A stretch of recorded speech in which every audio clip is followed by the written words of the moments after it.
Exercise tempo. One of the most misunderstood and often neglected aspects of strength training is that of tempo. Tempo refers to the amount of time that it takes you to complete a repetition of an exercise.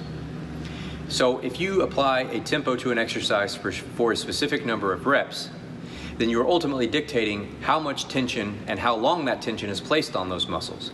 That in turn will ultimately dictate the style of training that you're doing. Are you training for relative strength, for hypertrophy, for strength endurance? So applying a tempo to an exercise will ultimately give you more control over the outcome of your training. The first step is to understand how to read a tempo prescription. So on the board, we have a 4010 tempo. Now each of these digits represents a different phase of a repetition. So this first digit is always the lowering phase of a lift, or the eccentric component of a rep.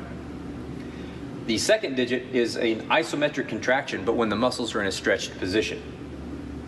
The third digit is the lifting, or the concentric component of a rep. And the fourth digit is another isometric contraction, but this time it is when the muscles are in a contracted state. So if we apply a 4010 tempo to a bench press, it would take you 4 seconds to lower the bar to your chest. You would pause 0 seconds with the bar on your chest. You'd lift the bar in 1 second, and then you would pause 0 seconds at the top before beginning to lower the bar down again for 4 seconds on the next rep.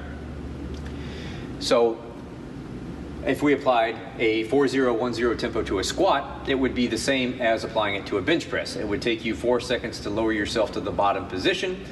You would pause 0 seconds in the bottom position, lift up in 1 second, and pause 0 seconds at the top before beginning the next repetition and lowering yourself for 4 seconds.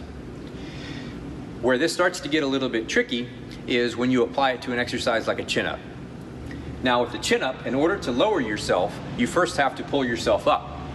And so if we applied this tempo to a chin-up, you would pull yourself up in 1 second, pause at the top for 0 seconds, lower yourself down in 4, you would pause at the bottom when the arms are stretched in the dead hang position for 0 seconds before pulling yourself up to the top again in 1 second. So a tempo ultimately gives you much more control over the outcome of your training. So applying a tempo to a training program will ultimately give you better results, and it will give you more control over the style of training that you're doing. Thanks for watching. Stay strong.